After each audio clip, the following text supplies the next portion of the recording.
الحمد لله رب العالمين، والصلاة والسلام على رسوله وخاتم النبيين وعلى آله الطيبين وأصحابه الطاهرين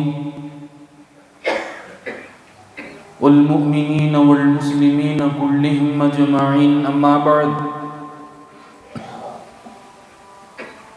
فقد قال الله تبارك وتعالى في القرآن الكريم والفرقان المجيد: أعوذ بالله من الشيطان الرجيم، بسم الله الرحمن الرحيم. وقضى ربك ألا تعبدوا إلا إياه وبالوالدين إحسانا إما يبلغن عندك الكبر أحدهما أو كلاهما فلا تقل لهما أف ولا تنهرهما وقل لهما قولا كريما. صدق الله العلي العظيم. وقال نبينا وحبيبنا وشفيعنا صلى الله عليه وسلم: رضا الرب في رضا الوالد وسخط الرب في سخط الوالد. صدق رسول الله صلى الله عليه وسلم. புகழனைத்தும்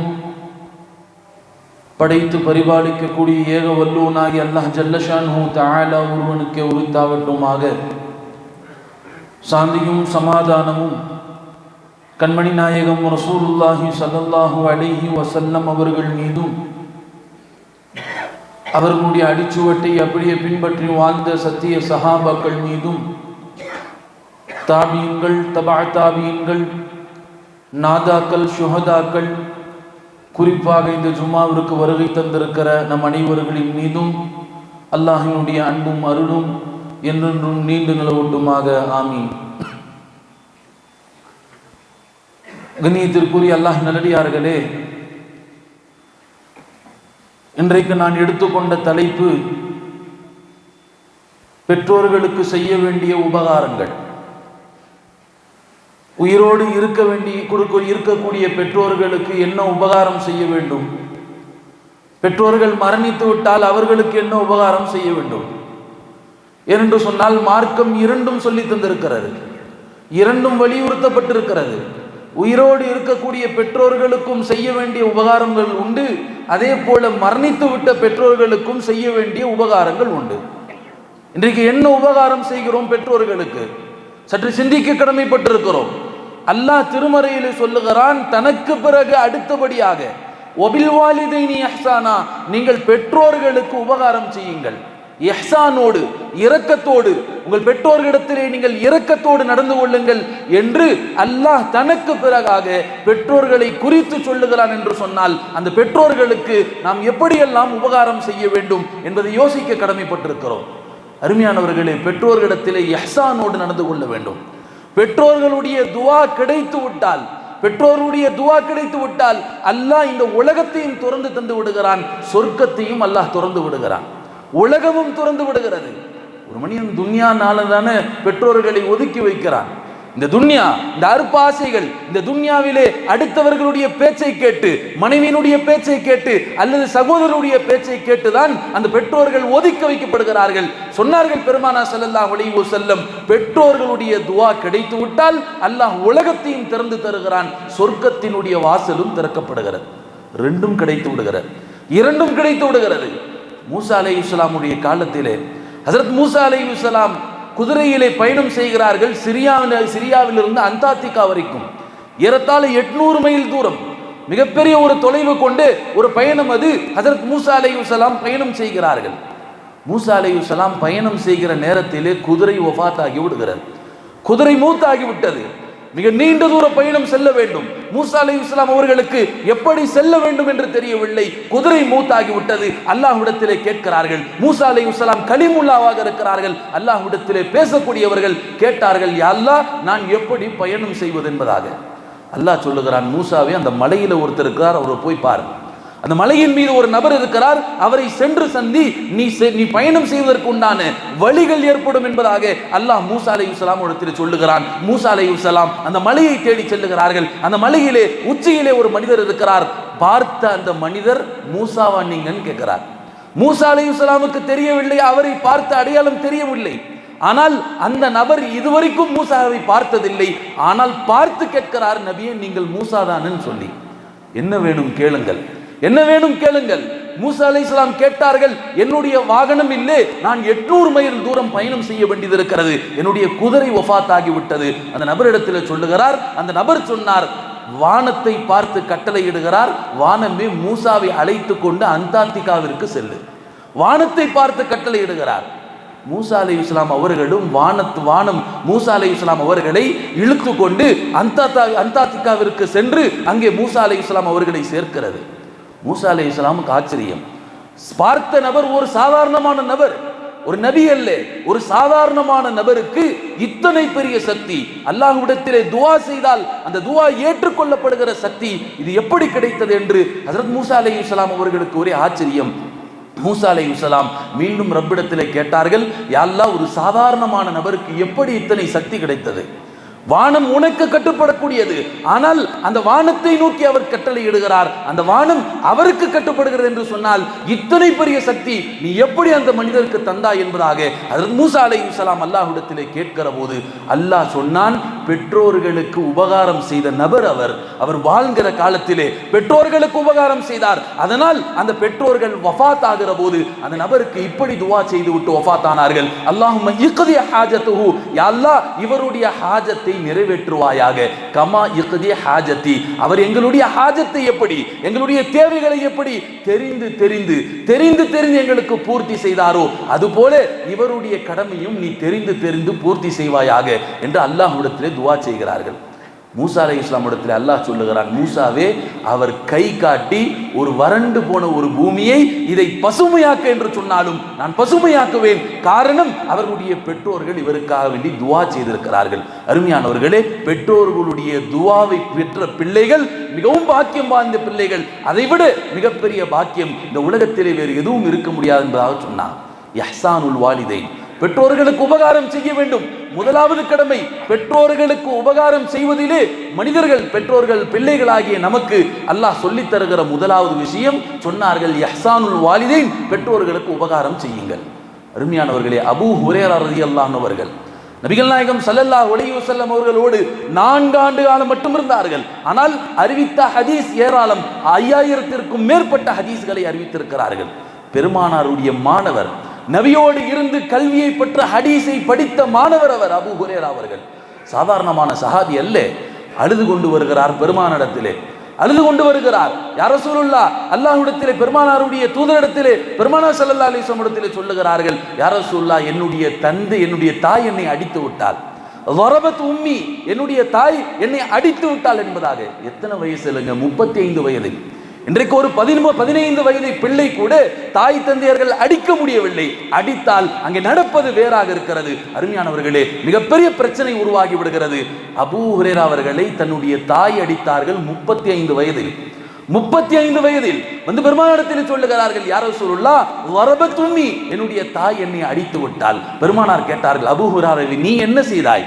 உன்னுடைய தாயை பார்த்து நீ ஏதாவது சொன்னாயா, அல்லது கையை செய்கை செய்து ஏதாவது திட்டினாயா என்று கேட்கிற போது அபூ ஹுரைரா அவர்கள் சொன்னார்கள், இல்லை யா ரசூலுல்லாஹ், நான் தலையை குனிந்து கீழே நின்றேன். என்னுடைய தாய் தானே அடிக்கிறாள், அடிக்கட்டும், எத்தனை அடி வேண்டுமானாலும் அடிக்கட்டும், நான் தலையை குனிந்து கீழே நின்றேன் என்பதாக சொல்லுகிற போது பெருமானார் சொன்னார்கள், ஃபகத் அஹ்ஸன்த யா அபூ ஹுரைரா, அபூ ஹுரைரா, நீ செஞ்சது சரியான விஷயம் சொன்னார்.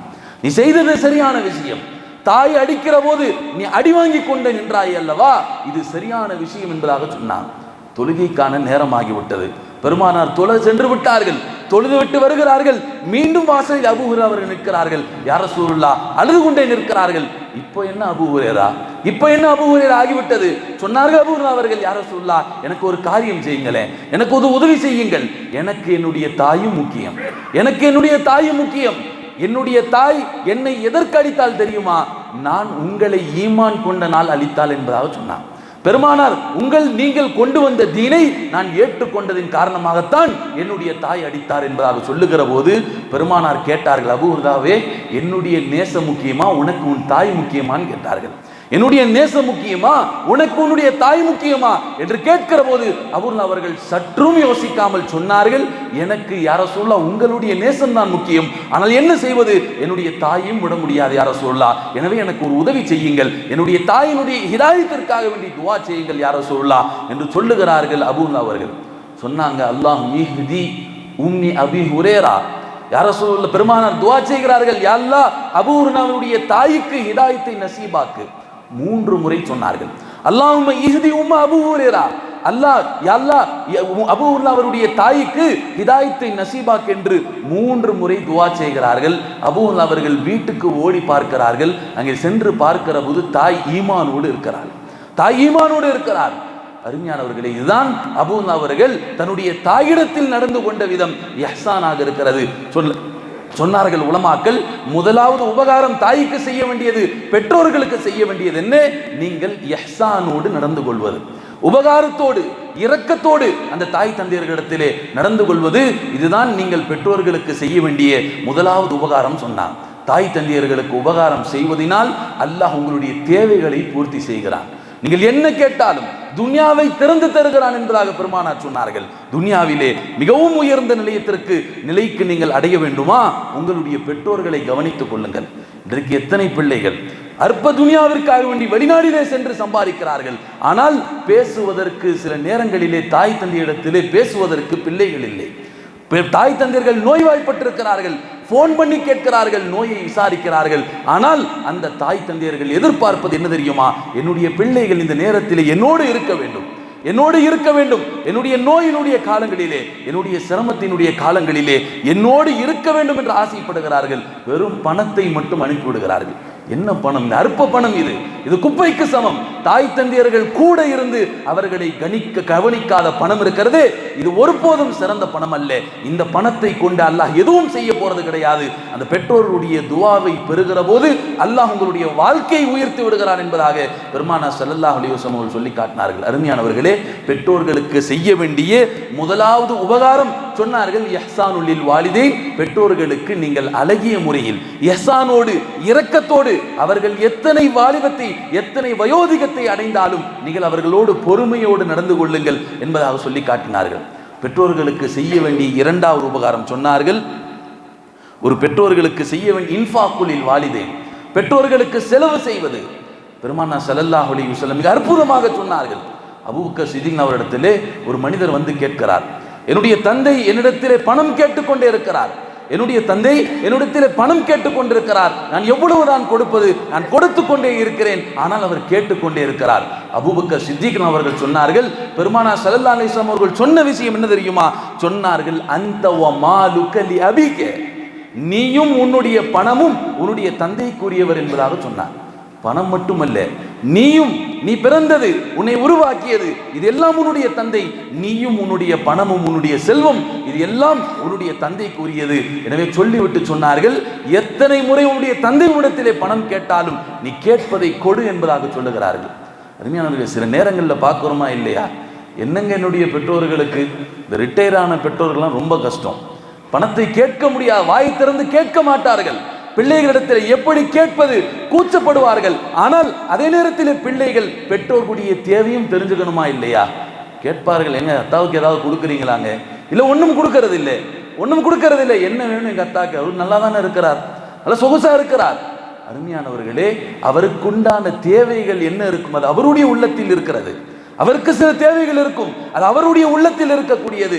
நாம் சொல்லுகிறோம், என்னுடைய தந்தை நல்லா தானே இருக்கிறார் என்பதாக நாம் சொல்லுகிறோம். அருமையானவர்களே, சொன்னார்கள், இன்ஃபாக்குல் வாலிதைன், உன்னுடைய தந்தை எத்தனை முறை உன்னிடத்திலே பணம் கேட்டாலும் அவருக்கு நீ பணம் கொடு என்பதாக ஹஜ்ரத் பெருமானார் ஸல்லல்லாஹு அலைஹி வஸல்லம் சொல்லி காட்டினார். அலில் அவர்களிடத்திலே ஒரு தாய் வருகிறாள். ஒரு தாய் வந்து சொல்லுகிறாள், முறையிடுகிறாள், என்னுடைய மகன் தந்தை இல்லாத ஒரு பையன், தந்தை இல்லாத ஒரு மகன், எப்படி வளர்க்க வேண்டும், எந்த கஷ்டமும் இல்லாமல் மிகவும் சிரமப்பட்டு நான் வேலைக்கு சென்று என்னுடைய மகனை உருவாக்கி அவனுக்கு நிக்காஹ் முடித்து வைத்தால், ஆனால் அவன் மனைவியினுடைய பேச்சை கேட்டு என்னை வீட்டுக்கு வெளியே சென்று விடு என்பதாக சொல்லுகிறான் என்பதாக முறையிடுகிற போது அருண் அவர்கள் அந்த வாலிபனை அழைத்து சொன்னார்கள். அந்த வாலிபனை அழைத்து சொன்னார்கள், மிகவும் அற்புதமான விஷயம் சொன்னார்கள். உன்னுடைய தாய் உன்னுடைய வயிற்றில் இடம் கொடுத்திருக்கிறாள், வீட்டில் இடம் கொடுக்க முடியாதான்னு கேட்டான். வயிற்றில் இடம் கொடுத்தவருக்கு நீ வீட்டில் இடம் கொடுக்க மாட்டாயா என்று கேட்கிற போது வாலிபனுடைய உள்ளம் உருகி விடுகிறது. மேலும் சொன்னாங்க, இருக்கிறதுலே ஆக கடுமையான சோதனை என்ன தெரியுமா? உள்ளத்தில் ஏற்படக்கூடிய கவலை. ஆக கடுமையான சோதனை உள்ளத்தில் ஏற்படக்கூடிய கவலை. இந்த கவலையை ஒருபோதும் உன்னுடைய தாய்க்கு கொடுத்து விடாதே என்பதாக சொல்லிவிட்டு அந்த வாலிபனிடத்தில் சொன்னார்கள். அந்த வாலிபன் கண் கலங்கி தன்னுடைய தாயை தன் வீட்டிற்கு அழைத்து சென்றார் என்பதாக பார்க்கிறோம். அருமையானவர்களே, பெற்றோர்களுக்கு செலவு செய்வது, அந்த பெற்றோர்கள் எத்தனை முறை உங்களிடத்திலே பணம் கேட்டாலும், இன்னும் சொல்ல போனால் மகனிடத்திலே அனுமதியின்றி கூட அந்த பெற்றோர்கள் பணத்தை எடுப்பதற்கு மார்க்கம் அனுமதி அளித்திருக்கிறது என்று சொன்னால், கேட்டு கொடுக்காதவனை இந்த மார்க்கம் எந்த லிஸ்டிலே சேர்க்கிறது என்பதை நாம் கவனத்தில் கொள்ள வேண்டியது இருக்கிறது. அருமையானவர்களே, சொன்னார்கள் இரண்டாவது உபகாரம் இன்ஃபாக்குலில் வாலிதைன், பெற்றோர்களுக்கு செலவு செய்தல். மூன்றாவது உபகாரம் சொன்னார்கள் இதாஅத்துல் லில் வாலிதைன். இதாஅத்துல் லில் வாலிதைன், பெற்றோர்களுக்கு கட்டுப்படுதல். பெற்றோர்கள் அழைக்கிற போது உடனே பதில் தருதல். ஒரு சஹாபி, மரம் ஏற தெரியாத சஹாபி மரம் ஏறுகிறார். மரம் ஏறி ஏறி கீழே விழுகிறார். சில சஹாபாக்கள் பார்த்து கேட்கிறார்கள், ஏன் இத்தனை சிரமம் என்று கேட்கிற போது அந்த சஹாபினுடைய தாய் அழைத்து கூட்டு சொல்லியிருக்கிறார்கள், எனக்கு தேன் வேண்டும் என்பதாக கேட்டிருக்கிற போது அந்த மரத்தில் ஏறி அந்த தேனை பறிப்பதற்காக வேண்டி நான் ஏறுகிறேன் என்பதாக அந்த சஹாபி சொன்னார்கள். அருமையானவர்களே, பெற்றோர்களுக்காக வேண்டி கட்டுப்பட வேண்டும். ஹசரத் உமர் அவர்கள் தன்னுடைய மகனை அழைத்தார்கள். மகனே, உன்னுடைய மனைவியை தலாக் சொல்லிவிடு என்பதாக சொன்னார்கள். உமர் அவர்களுடைய மகன் தன்னுடைய மனைவியை தலாக் சொல்லிவிட்டார்கள். பெருமானார் ஸல்லல்லாஹு அலைஹி வஸல்லம் அவர்கள் உமர்லாவுடைய மகனை அழைத்து கேட்டார்கள், இப்னு உமர் அவர்களே, உன்னுடைய தந்தை உன்னுடைய மனைவியை தலாக் சொல்ல சொன்னார், நீ என்ன சொன்னாய் என்பதாக கேட்டேன். இப்னு உமர் அவர் சொன்னார்கள், யா ரசூலுல்லாஹ், சொல்வதற்கு எதுவும் இல்லை, என்னுடைய தந்தை சொல்லிவிட்டார், தலாக் சொல்லு என்பதாக நான் உடனே சொல்லிவிட்டேன் என்கிற சொல்லுகிற போது பெருமானார் சொன்னார்கள், ஃபகத் அஹ்ஸன்த, நீ நல்ல காரியம் செய்தாய் என்பதாக சொன்னார். அன்றைக்கு தலாக் சொன்னதற்கான காரணம் அது தீனாக இருந்தது. இன்னைக்கு ஒரு பெற்றோர்கள் சொல்லுகிறார்கள் சொன்னால் துனியாவாக இருக்கும். ஏதாவது பொண்ணு வீட்டில இருந்து வரலை, கொஞ்சம் லேட் ஆகுது, பொண்ணு வீட்டில இருந்து கொஞ்சம் தாமதமாகுது, ஏதாவது வரலை என்று சொல்லுகிற போது அந்த மருமகளிடத்திலே மாமியார் நடக்கக்கூடிய முறை வேறு, கொஞ்சம் மூஞ்சி மாறுது, கொஞ்சம் செய்யக்கூடிய செயல்முறைகள் மாறுகிறது. அருமையானவர்களே, அவர்களிடத்தில் புடுங்கி நாம் என்ன செய்ய போகிறோம்? ஏன் நமக்கு சம்பாதிக்க வழி இல்லையா? நமக்கு சம்பாதிக்க சக்தி இல்லையா? உன்னுடைய மகன் மீது நீ நம்பிக்கை இழக்கிறன்னு அர்த்தம். எந்த பெற்றோராவது அந்த பெண் வீட்டாரிடத்தில் கேட்கிறாங்கன்னு சொன்னா, உன்னுடைய மகன் மீது உனக்கு நம்பிக்கை இல்லாம போச்சு, ஓம் மகன் சம்பாதிக்க தகுதியற்றவன் என்று நீ முடிவு செய்கிறாய், அதனால் அந்த பெண் வீட்டாரினுடைய காலில் போய் விழுகிறாய், பிச்சை எடுக்கிறாய் என்பதாக சொன்னார்கள். அருமையானவர்களே, உமர் அவர்கள் அழைத்து சொல்லுகிறார்கள், அது தீனுடைய விஷயத்திற்காக வேண்டி. ஏன் தலாக் கூட சொன்னாங்க? தீனுடைய விஷயத்திற்கு. மனைவின் மீது பாசம் சென்று விடுகிறது, ரப்பின் மீது அன்பு குறைந்து விடுகிறது, பெருமானார் மீது அன்பு குறைந்து விடுகிறது, தொழுகைக்கு வருவதற்கு தாமதமாகி விடுகிறது. இத்தனை காரியத்தையும் பார்க்கிற உமர் அவர்கள் தன்னுடைய மகனை அழைத்து சொன்னார்கள், மகனே, இது சரிபட்டு வராது, நீ உன் மனைவியை தலாக் சொல்லிவிடு என்றாக சொன்னார்கள். உமர் அவர்கள் உடனே சொன்னார்கள். பெருமானார் அழைத்து கேட்கிற போது, யா ரசூலுல்லாஹ், என் தந்தை சொன்ன பிறகு நான் என்ன செய்வது? உடனே தலாக் சொல்லிவிட்டேன். அல்லாஹ்வுடைய தூதர் சொன்னார்கள், ஃபகத் அஹ்ஸன்த, நீ நல்லது செய்தாய் என்பதாக சொன்னார். ஆக பெற்றோர்களுக்கு செய்ய வேண்டிய உபகாரங்களில் மூன்றாவது சொன்னார்கள் இதாஅத்துல் லில் வாலிதீன், பெற்றோர்களுக்கு கட்டுப்படுதல். பெற்றோர்களுக்கு செய்ய வேண்டிய நான்காவது உபகாரம் இத்திசாலு சிலத்திர் ரஹீம், பெற்றோர்களுடைய உறவு முறைகளை ஆதரிப்பது. ஜுபைர் இப்னுல் அவ்வாம் என்கிற ஒரு சஹாபி, ஜுபைர் இப்னு அவ்வாம் என்கிற ஒரு சஹாபி மௌத்தாகிற நேரத்திலே மகனை அழைத்து சொல்லுகிறார், மகனே, எனக்கு 21 லட்சம் திர்ஹம் கடன் இருக்கிறது. சாதாரணமான கடன் அல்ல. இன்னைக்கு ஒருத்தர் மகனை அழைச்சி, மகனே, எனக்கு ஒரு 5 லட்சம் கடன் இருக்குன்னு சொல்லி பாருங்களேன், மூத்துடைய நேரத்தில் சொல்லி பாருங்களேன், அட படுபாவி, இவ்வளவு பெரிய கடனை வச்சுட்டு மூத்தாயிட்டேன்னு கேட்பாங்க. இவ்வளவு பெரிய கடனை வைத்துட்டு சொன்னார்கள் ஜுபைர் இப்னு அவ்வாம் அவர்கள், 21 லட்சம் திர்ஹம் எனக்கு கடன் இருக்கிறது, அத்தாவே, நான் நிறைவேற்றுகிறேன், நான் ஏற்றுக்கொள்கிறேன், இந்த கடனை அல்லாஹ்வினுடைய உதவியோடு நான் பூர்த்தி செய்கிறேன் என்பதாக சொன்னார். சரி, வேறு ஏதாவது ஆசை இருக்கிறதா? ஒரு 5 லட்சம் திர்ஹம் இன்னாருக்கெல்லாம் கொடுக்க வேண்டும் என்ற ஆசை இருக்கிறது, இதையும் பூர்த்தி செய்ய முடியுமா என்று சுபைர் இப்னு அவ்வாம் கேட்கிறார்கள். மகன் அப்துல்லாவிடத்திலே அப்துல்லா அவர்கள், இதையும் பூர்த்தி செய்து விடுகிறேன் தந்தையே, இதையும் பூர்த்தி செய்து விடுகிறேன். சரி வாப்பா மறுபடியும் சொல்லுகிறார்கள், என்ன வேற ஆசை இருக்கிறது என்று கேட்கிற போது சொன்னார்கள், நான் இன்னாருக்கெல்லாம் கொடுக்க வேண்டும் என்று ஆசைப்பட்டேன், அது மட்டுமல்ல உன்னுடைய சகோதரர்கள் சகோதரிகளை மறந்து விடாதேன்னு சொன்னார். எத்தனை சகோதரர்கள்? ஏறத்தாழ 9 ஆண்கள் 9 பெண் பிள்ளைகள். இந்த 18 பெயரையும் நீ மறந்து விடாதே என்பதாக மகன் அப்துல்லாஹ்விடத்திலே அழைத்து சொல்லுகிறார்கள். அப்துல்லாஹ் இப்னு சுபைர் அவர்கள், வாப்பாவை இதையும் நான் ஏற்றுக்கொள்கிறேன், அல்லாஹ்வினுடைய உதவியால் என்னால் முடிந்த வரைக்கும் என் கடமைகளை நான் செய்வேன், உங்களுடைய சொந்தக்காரர்களை உங்களுடைய சொந்தங்களை நான் ஆதரிப்பேன் என்பதாக சுபைர் அவர்கள், மகன் அப்துல்லாஹ் இப்னு சுபைர் அவர்கள் தந்தையிடத்திலே சொல்லுகிறார்கள். இப்போ தந்தை மௌத்தாகி விட்டார். தந்தை மௌத்தாகிற தருணத்திலே தந்தை மகனுக்காக துவா செய்கிறார். துவா செய்கிற போது துவா செய்தார், அல்லாஹ் மஃப்தஹ் அபுவாப ஸமாவாதி வல் அர்த், யா அல்லாஹ் என்னுடைய மகனுக்கு உதவி செய். எப்படிப்பட்ட உதவி? சாதாரணமான உதவி அல்ல, வானம் பூமியினுடைய கதவை நீ திறந்து கொடு என்பதாக மகன் அப்துல்லாஹ் இப்னு சுபைர் அவர்கள் அவருக்காக வேண்டி தந்தை துவா செய்கிறார். சுபைர் இப்னு அவ்வாம் அவர்கள் தன்னுடைய மகனுக்கு துவா செய்கிறார். துவா செஞ்சுட்டு மௌத்தாயிட்டார். 3 வருடங்களிலே எல்லா கடன்களையும் அடைக்கிறார். தேடி தேடி என்னுடைய தந்தைக்கு யாரெல்லாம் கடன் கொடுத்திருக்கிறீர்கள் அந்த கடனை சொல்லி பெற்றுக் கொள்ளுங்கள் என்று சொல்லி 21 லட்சம் திர்ஹத்தையும் மகன் அப்துல்லாஹ் இப்னு சுபைர் அவர்கள் தந்தையினுடைய கடனை நிறைவேற்றுகிறார்கள். அது மட்டுமல்ல, தந்தை ஆசைப்பட்ட அந்த 5 லட்சம் திர்ஹத்தையும் எல்லாருக்கும் கொடுக்கிறார்.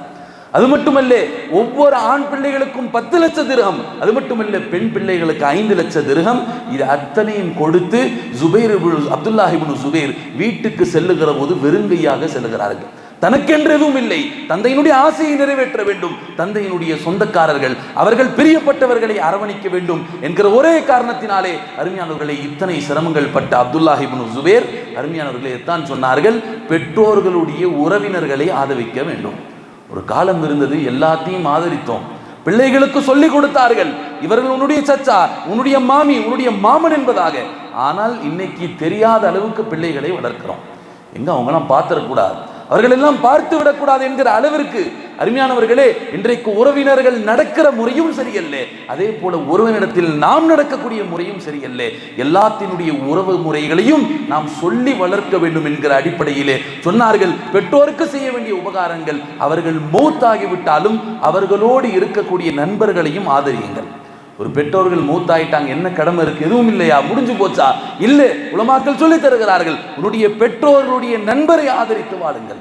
உன்னுடைய பெற்றோருடைய நண்பர்கள், அவர்களுக்கு ஏதாவது தேவை இருக்கிற போது அதை செய்து கொடுங்கள். அவர்கள் உலகத்திலே யாரையெல்லாம் பிரியப்பட்டார்களோ, உலகத்திலே யாரையெல்லாம் நேசித்தார்களோ அவர்களை நீங்கள் நேசியுங்கள். இது உங்களுடைய பெற்றோர்கள் மௌத்தான பிறகும் அவர்களுக்கு நீங்கள் செய்ய வேண்டிய உபகாரம் என்பதாக சொன்னாங்க. அருமையானவர்களே, இதுதான் சொன்னார்கள் இத்திசாலு சிலத்திர் ரஹீம், இது பெற்றோருக்கு செய்ய வேண்டிய உபகாரங்களில் 4வது. 5வது சொன்னார்கள் ஷுக்ருன் லில் வாலிதைன், பெற்றோர்களுக்கு நன்றி செலுத்துதல். என்னைக்காவது அத்தா அம்மாட்ட பார்த்து சொல்லியிருக்கோமா, இந்த உலகத்திற்கு கொடுத்த என்னுடைய தாய் தந்தையர்களுக்கு நான் மிகவும் பணிவிடை செய்யக்கூடியவனாக, ஒரு நன்றி செலுத்தக்கூடியவனாக, ஒரு மனிதனாக, சாதாரண மனிதனாக நான் இருக்கிறேன் என்று என்றைக்காவது பெற்றோர்களிடத்திலே வாய் திறந்து சொல்லியிருப்போமா? இப்படி சொல்லியிருக்கலாம், உங்க வயிற்றுல போய் பிறந்துட்டேனே, போயும் ஒரு பணக்கார வீட்டில் பிறக்காமல் சாதாரணமாக இருக்கக்கூடிய தாய் தந்தையர்களாகிய உங்களுடைய இடத்தில் போய் நான் பிறந்து விட்டேனே. அருமையானவர்களே, பணம் தீர்மானிப்பதல்ல நிம்மதி, பணம் தீர்மானிப்பதல்ல வாழ்க்கையினுடைய வெற்றி, பணம் தீர்மானிக்கிறதல்ல, பெற்றோர்கள் தீர்மானிக்கிறார்களுடைய வெற்றியை சொன்னார்கள். பெற்றோர்களிடத்தில் எப்படி நடந்து கொள்ள வேண்டும், அந்த பெற்றோர்களுக்கு எப்படி நடந்து கொள்ள வேண்டும். இமாம் ஷாஃபி ரஹ்மத்துல்லாஹி அவர்கள் காபாவிற்கு செல்லுகிறார்கள். பொதுவாக காபத்துல்லாவுக்கு போனோடனே என்ன சொல்லுவாங்க, கண்ணை மூடிக்கிட்டே போங்க, அப்படியே இறங்குங்க, அந்த கருப்பு நிற கட்டிடத்தை பார்த்தவுடன் உன் கண் திறந்து கையேந்தி கேட்கக்கூடிய துவா அது ஏற்றுக்கொள்ளப்படுகிறது என்று சொல்லி அனுப்புகிறார்களா இல்லையா? இமாம் ஷாஃபி ரஹ்மத்துல்லாஹி மக்காவிற்கு செல்லுகிறார்கள். மக்காவிற்கு செல்லுகிறார்கள். கண் திறந்து பார்த்தவுடன் கேட்ட முதல் துவா என்ன தெரியுமா? யா அல்லாஹ், என்னுடைய பெற்றோர்களுக்கு சொர்க்கத்தை நசீபாக்கு. உலகத்திலே அவர்கள் எனக்காக வேண்டி பல சிரமங்களை அனுபவித்திருக்கிறார்கள், அதனால் உலகத்திலே நான் அவர்களுக்கு செய்ய வேண்டிய நன்றி என்ன தெரியுமா? அவர்களுக்கு நாங்கள் சொர்க்கத்தை கேட்டு அவர்கள் சொர்க்கத்தில் இருப்பதை என் கனவில் பார்த்து நான் ரசிக்க வேண்டும் என்பதை ஹஜ்ரத் ஷாஃபி ரஹ்மத்துல்லாஹி அவர்கள் அந்த காபத்துல்லாவை பார்த்து கேட்ட துவா என்பதாக சொன்னார். அருமையானவர்களே, பெற்றோர்களுக்கு நன்றி செலுத்த வேண்டும் சொன்னார்கள். பெற்றோருடைய கடமைகளிலே 5வது சொன்னார்கள் ஷுக்ரன் லில் வாலிதைன், அந்த பெற்றோர்களுக்கு நன்றி செலுத்துங்கள். அடுத்து சொன்னார்கள் பெற்றோர்களுக்கு செய்ய வேண்டிய உபகாரங்களில் 6வது ஹிதுமத்துல் லில் வாலிதைன், பெற்றோர்களுக்கு பணிவிடை செய்யுங்கள். பெற்றோர்களுக்கு பணிவிடை செய்யுங்கள். எத்தனை பணிவிடை இருந்தாலும் நீங்கள் செய்ய வேண்டும் சொன்னார்கள். உங்களுடைய பெற்றோர்கள் உங்களுடைய சிறு வயதிலே உங்களுடைய அசுத்தங்களை துடைத்து சுத்தம் செய்தவர்கள், உங்களுடைய அசுத்தங்களை துடைத்து சுத்தம் செய்தவர்கள். அதனால் பெரியவள் ஆகுகிற போது அவர்கள் அசுத்தம் செய்தாலும் அதை துடைப்பதற்கு உன்னுடைய முகத்தை சுளித்து விடாது என்பதாக சொன்னார். அல்லாஹ் குர்ஆன்ல சொல்றானா இல்லையா, வலா தகுல்லஹுமா உஃபின், உங்களுடைய பெற்றோரை சீ என்று கூட சொல்லி விடாதீர்கள். இந்த ஆயத்திற்கு கீழே இமாம் முஜாஹித் ரஹ்மத்துல்லாஹி தஃப்சீர்கள் எழுதுகிறார்கள், பெற்றோரை எப்போது சீ என்று சொல்லுவோம், அந்த பெற்றோர்கள் வயதாகி அவர்கள் படுக்கையாகி அவர்களுடைய படுக்கையிலே அவர்களுடைய சுய தேவைகளை பூர்த்தி செய்கிற போது, அந்த தேவையை நீ சுத்தம் செய்கிற போது உன்னுடைய முகத்தை சுளித்து சீ என்று சொல்லிவிடாதே என்பதாக தஃப்சீர் எழுதுகிறார்கள். அருமையானவர்களே, பெற்றோர்களுக்கு பணிவிடை செய்தல். எத்தனை சஹாபாக்கள் கேட்டார்கள். ஒரு சஹாபி வந்து கேட்டான், யா ரசூலுல்லாஹ், எனக்கு போரில் கலந்து கொள்ள அனுமதி கொடுங்களேன், போரில் கலந்து கொள்வதற்கு அனுமதி கொடுங்கள். பெருமானார் கொடுக்கவில்லை. கேட்டார்கள், உடைய பெற்றோர்கள் இருக்கிறார்களா? இருக்கிறார்கள் என்று சொல்லுகிற போது, பெற்றோருக்கு செய்ய வேண்டிய பணிவிடை இருக்கிறதே அது போரை விடவும் சிறந்ததுன்னு சொன்னார். ஜிஹாதை விடவும் சிறந்தது. அல்லாஹ்வினுடைய பாதையிலே ஷஹீதாகுவதை விடவும் பெற்றோருக்கு செய்ய வேண்டிய பணிவிடை சிறந்தது என்பதாக பெருமானார் ஸல்லல்லாஹு அலைஹி வஸல்லம் சொன்னார். சிர்ரி சித்தி ரஹ்மத்துல்லாஹி அவர்கள் இறைநேசரானார்கள். மிகப்பெரிய இறைநேசர். எப்படி ஆனார்கள் தெரியுமா? ஒரு நாள் தாய் கேட்கிறாள், மகனே எனக்கு தண்ணி கொண்டு வான்னு சொல்லி. இரவு நேரம் தாய் கேட்கிறாள், மகனே தண்ணி கொண்டு வா. பாலைவனம் தேடி செல்லுகிறார்கள் சிர்ரி சித்தி ரஹ்மத்துல்லாஹி அவர்கள். இரவு முழுக்க தேடி தண்ணி எடுத்து வந்து விட்டார்கள். நிற்கிறார்கள் தாய்க்கு பக்கத்திலே. தாய் தூங்கிட்டாங்க. ஒரு நைட்டு முழுக்க நிற்கிறாங்க. தஹஜ்ஜுடைய நேரத்திலே தாய் விழிக்கிற போது தாய் பார்க்கிறாள், மகன் கொண்டு வந்த தண்ணீரோடு நின்று கொண்டிருக்கிறான் என்பதை பார்க்கிற போது தாய் துவா செய்கிறாள், யா அல்லாஹ், என் மகன் இத்தனை பணிவிடையாளனாக இருக்கிறான், எனவே இவனை மிகப்பெரிய இறைநேசராக ஆக்கிவிடு என்று தாய் துவா செய்த மாத்திரத்திலேயே இமாம் சிர்ரி சித்தி ரஹ்மத்துல்லாஹி அவர்கள் மிகப்பெரிய இறைநேசரானார்கள். காரணம், தாய்க்கு பணிவிடை, அதில் பெற்ற துவா. தாய்க்கு செய்த பணிவிடை, அதில் பெற்ற துவா வாழ்க்கையிலே உயர்த்தி விட்டது என்பதாக சொன்னார்கள். ஆக பெற்றோருக்கு செய்ய வேண்டிய கடமைகளில் மிக முக்கியமான கடமை 6வது கடமை ஹிதுமத்துல் லில் வாலிதைன், நீங்கள் பெற்றோர்களுக்கு பணிவிடை செய்யக்கூடியவர்களாக இருங்கள். அதே போல பெற்றோர்களுக்கு செய்ய வேண்டிய 7வது உபகாரங்களில் ஒன்று இஜாபத்துல் லில் வாலிதைன்.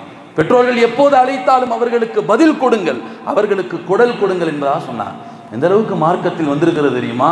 தொழுகையில் இருக்கிற போதும் பெற்றோர்கள் அழைத்தால் உடனே அந்த தொழுகையை விட்டுவிட்டு அவர்களுக்கு பதில் கொடுங்கள் என்பதாக இருக்கிறது. ஜுரைஜ் என்கிற ஒரு மிகப்பெரிய இறைநேசர். அவர் தன்னுடைய மடத்திலே, தன்னுடைய ஹான்காவிலே தொழுது கொண்டிருக்கிறார். எப்போதும் தொழுகை, வேறு எதுவும் கிடையாது. மிகப்பெரிய இறைநேசர். அவர் தொழுது கொண்டிருக்கிறார். கீழே நின்று தாய் அழைத்து கொண்டிருக்கிறார். மகனே ஜுரைஜ் என்பதாக அழைக்கிறார், பதில் இல்லை.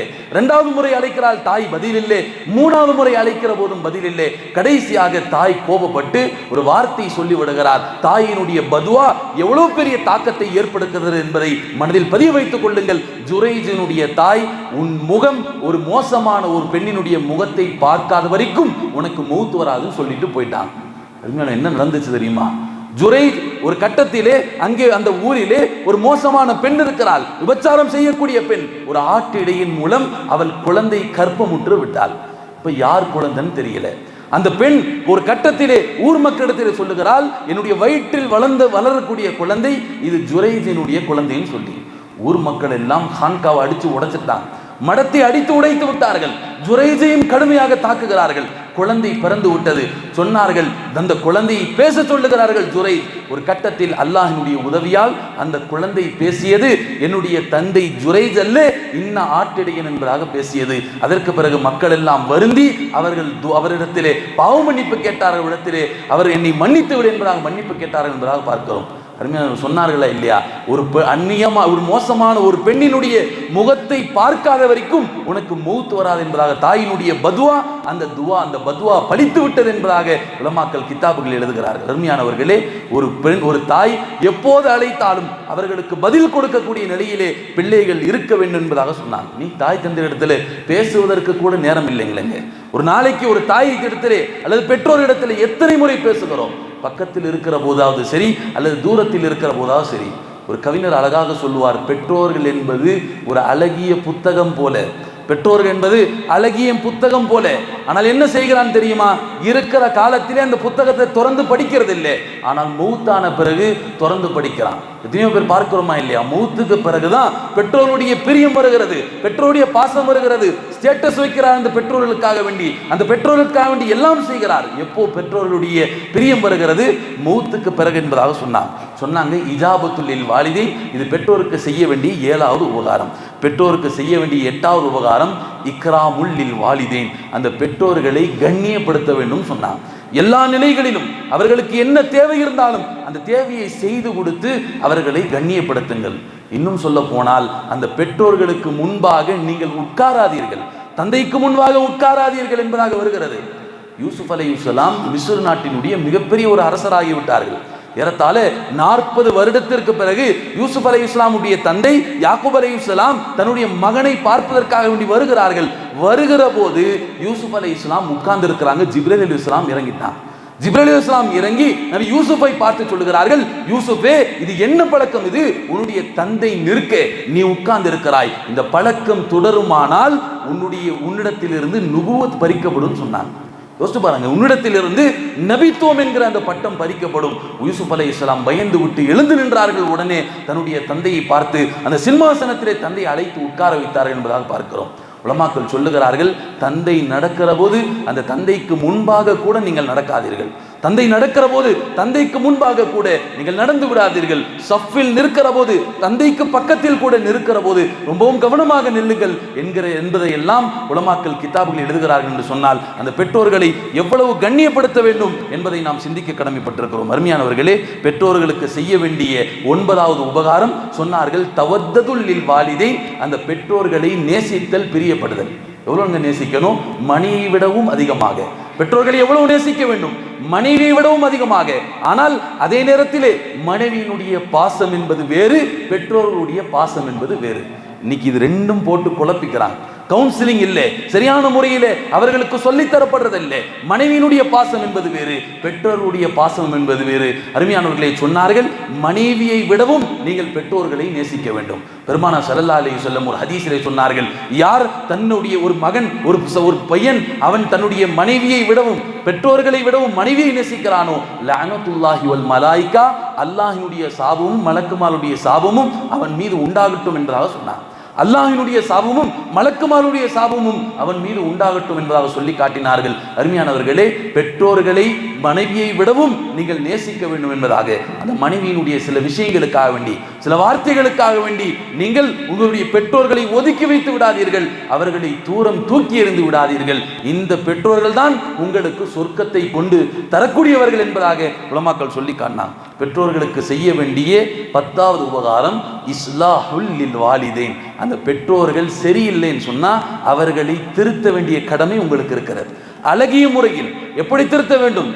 ஒரு பெரிய தொழுகையாளி ஆயிட்டார், திடீர்னு தாடி வச்சுட்டார், திடீர்னு இவருக்கு ஹிதாயத்து கிடைச்சிருச்சு, உடனே வீட்டில் போய் டாட் போட் தக்கடாங்கிறது அல்ல. இஸ்லாஹுல் லில் வாலிதைன், எப்படி அழகான முறையிலே ஒரு மதரசாவினுடைய ஒரு ஜல்சாவிலே ஒரு பெண்மணி பேசுகிறாள், சொல்லுகிறாள் அந்த பெண்மணி, என்னுடைய தந்தை மிக மோசமானவராக இருந்தார். அந்த பெண்மணியுடைய தந்தை சொல்றார், நான் மிக மோசமான மனிதனாக இருந்தேன், மதுவுடைய பழக்கம் இருந்தது, என்னுடைய சூதினுடைய பழக்கம் இருந்தது, எல்லா கெட்ட பழக்கமும் என்னிடத்தில் இருந்தது. ஆனால் என்னுடைய பிள்ளை ஓதுகிறாள், ஓதிவிட்டு ஒரு நாள் தஹஜத்தினுடைய இரவு நேரத்திலே சிறுநீர் கழிப்பதற்காக எந்திருக்கிறேன். ஒரு 3 மணிக்கு எழுந்து பார்க்கிற போது என்னுடைய பிள்ளை முசல்லாவில் உட்கார்ந்து அவள் அல்லாஹ்விடத்தில் துவா செய்து கொண்டிருக்கிறாள். யா அல்லாஹ், என்னுடைய தந்தையை தொழுகையாளியாக ஆக்கிவிடு என்று ரப்பிடத்திலே துவா செய்து கண்ணீர் விட்டு கொண்டிருக்கிறாள். என் மகள் அழுகிறாள் என்பதற்காக வேண்டி உடனே என்னுடைய மோசமான பழக்கத்தை அத்தனையும் தூக்கி எறிந்து விட்டு நான் தொழுகையாளியாக மாறினேன் என்பதாக சொன்னார்கள். அருமையானவர்களே, இப்படிதான் பெற்றோர்களை திருத்த வேண்டும். பெற்றோர்களை திருத்துவது என்பது துவாவின் மூலமாக. என்னுடைய தந்தை தொழுகையாளியாக இல்லை என்கிற போது நான் அல்லாஹ்விடத்திலே துவா செய்ய வேண்டும். என்னுடைய தந்தை இன்னென்ன தவறுகள் எல்லாம் செய்கிறார் என்கிற போது நான் அல்லாஹ்விடத்திலே துவா செய்ய வேண்டும். லேசாக அவரிடத்திலே நான் அழகான முறையிலே நான் சொல்லி அவரை திருத்துவது இதுவும் பெற்றோருடைய உபகாரங்களில் ஒன்று என்பதாக சொல்லி காட்டினார். அருமையானவர்களே, இந்த உபகாரங்களை எல்லாம் பேணி அந்த பெற்றோர்களை நல்ல முறையிலே அவர்களை பார்த்து அவர்களுடைய துவாவை பெறக்கூடிய நல்ல பிள்ளைகளாக அல்லாஹ் நம்மை ஆக்கி அருள்வானாக. வாஹு தவான் அல்ஹம்துலில்லாஹி ரப்பில் ஆலமீன்.